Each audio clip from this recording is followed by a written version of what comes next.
Well, I've been making saddles for 65 years, but I've been coming to these Federation shows since 1977, and I've only missed 2, maybe 3 since that time. You know, I'm in my shop 10, 12 hours a day, 7 days a week, and I really don't care that much about the leather. But I come to see old friends that I've made in this Federation that I can only see once a year. And that's why I come, mainly. And I wouldn't miss one of these for anything. And I tell you what, people who are just coming for the first time or visiting or whatnot, they'll see things done with leather at this show that they won't believe can be done. There's a lady from Japan that does some of the most, in the competition room, there's a male and a female sitting together. They're 100% leather. And something else I've never seen until this year is that guitar in there. A lot of guitars that are covered with leather, and I've covered a few guitars with leather, but that's the first guitar I've ever seen that was made out of 100% pure leather. There's nothing in it but leather except the strings. And amazing, that thing has good tone.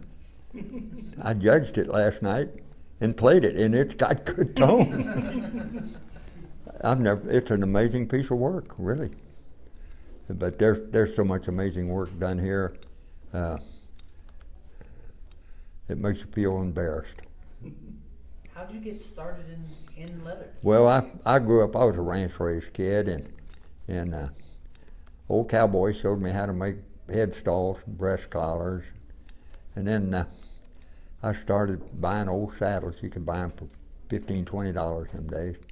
Tear them down, use them for patterns, and rebuild them. Then I just eased into making new ones. I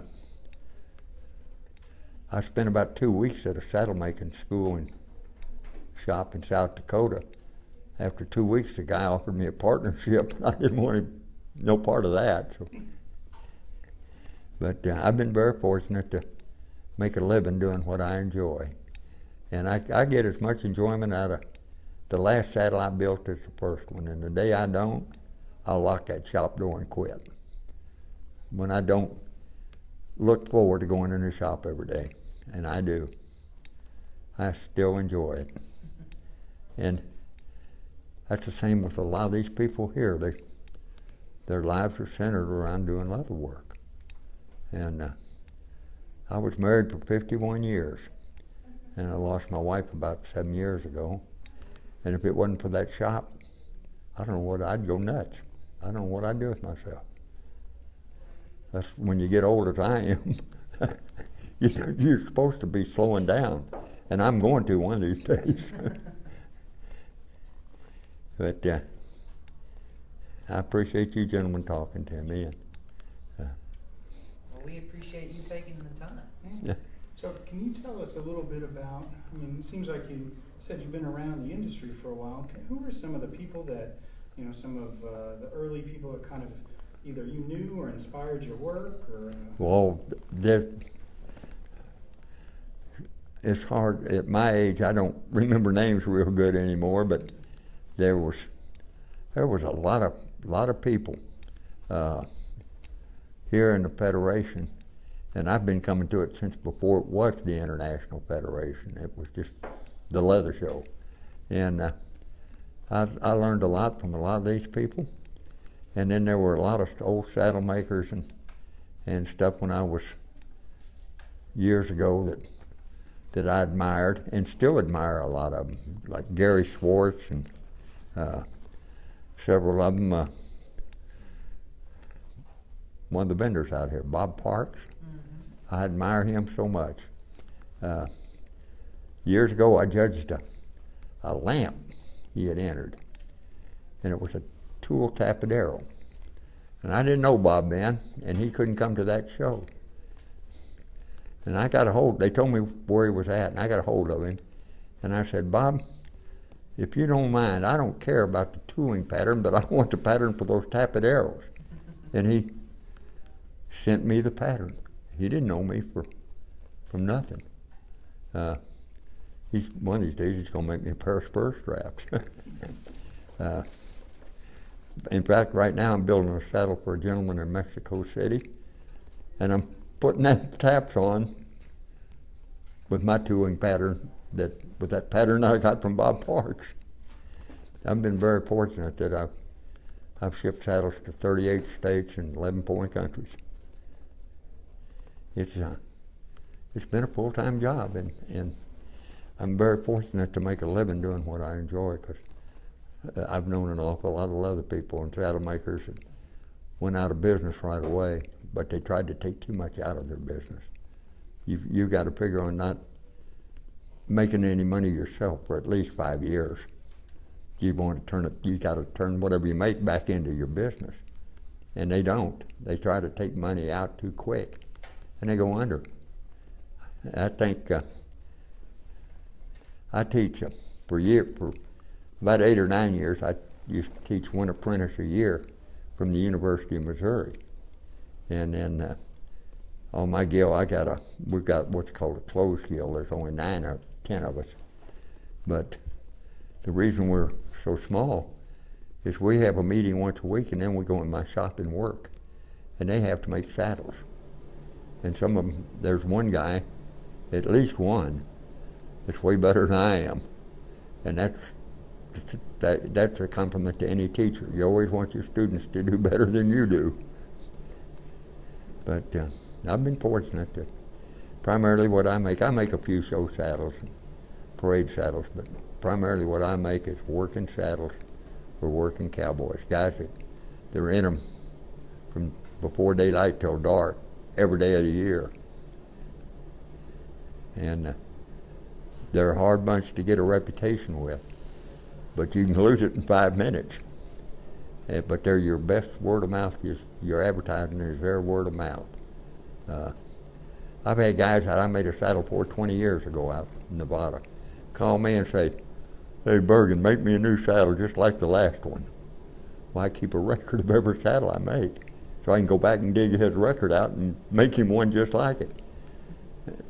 Once in a while, I get to do something that's different. I really enjoy that, because I do the same old things over and over, because those working guys, they all want the same thing. So you kind of get in a rut that way. But like this guy down in Mexico City, he's kind of gave me an open hand to do it the way I want to do it, instead of the way the customer wants it. And so I'm having fun with that. But, it's just what I do, and I've just been fortunate to make a living at it and do it. My wife was my best critic before she passed away. And I tell people is, if it isn't good enough to have your maker's mark on it, your name on it, it isn't good enough to go out of your shop. And I really believe that. If you don't put your name on it, it ain't worth you selling it. What do you see so you do a lot of judging on Yes, I do. events. What do you I've been see judging for 30 years. Judging gets better every year. Yeah? This year is the best year we've ever had judging. That's because now we have a judging committee, where before there was no committees, and it was just volunteers at the shows. And some old boy might be judging, say, portraits, and his specialty was billfolds. He didn't know nothing about portraits. Or maybe my specialty may be saddles, and I'd be judging belts. Oh, I can judge belts, but that's not my thing. But now the judges are more fair, and they judge harder than they used to. And one of the best things they did is, they used to, a number of years ago, they changed it. If you win so many ribbons, you have to move up. Like if you're in open, you have to move up to advanced. Or you can move yourself up. Well, I've moved myself up to masters because I figured I make a living at it. That's where you got to be. But there were people who would work all year on one project and entered in open. They had no business being in open, but that's how the rules were, which meant that people getting started didn't have a chance, because those people would win year after year after year, and the people getting started didn't have a chance, and that was wrong. But they've changed that.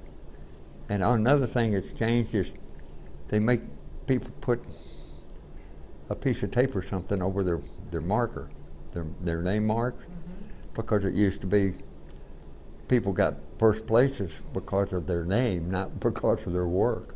Somebody might have better work than them, but they got it because of their name. Well, now they have to cover that name up. And all those things help improve the judging, and I think this year it was really fair. It really was. And a lot of I give 100% of the credit to that to Ed Lucas, who I've known for years. In fact, he's one of my prized possessions. I didn't know he was doing it. And oh boy, I got an antique Colt that had belonged to an old sheriff down in Oklahoma. And a friend of mine borrowed it from me. Unbeknownst to me, they knew what they were going to do. He sent the gun to Ed Lucas. Ed sent it to Colt. They sent it back to him after they cleaned it up and everything. And he makes wonderful presentation cases. And he made a wonderful presentation case for me for that gun and presented it to me. And that is one of my treasures. And I have several things that people in the Federation have made that I have on display at my shop. They're treasures. There's not enough money to buy them. You had mentioned Ed Lucas. I know that you and Ed have both obviously won the Hall of Fame. Hall of Fame. Why do you think they picked you to be one of the Hall of Famers? Hell if I know. I was number 10. I think there's 13 in now. And that's since 1986. It's just people who have spent their lives working with leather and teaching others and helping just to pass it on. And it was an award I never dreamed I'd ever get. And I was speechless. And that's one of the few times I've ever been speechless. I've received a lot of awards over the years that I'm very proud of. But I think this one means more to me than any one I've received ever, because it came from my peers. That means the world to me. And every year when, for all the inductees, all the members of the Hall of Fame, I have had belt buckles made, and I have given one to every member in the Hall of Fame, and any new ones come along, I'll give them a buckle as well. The only difference in my buckle and theirs, they got rubies and I got diamonds. But it's a real privilege and an honor for me to donate that buckle to whoever's inducted each year at the show, if anybody is. And not every year is somebody inducted. There will be this year, but I can't tell you who it is because I'm sworn to secrecy and I'm not going to tell.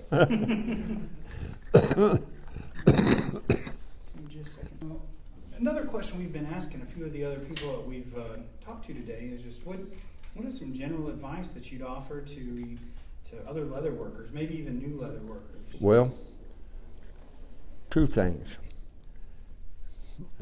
Like I teach my guys saddle making, is patience.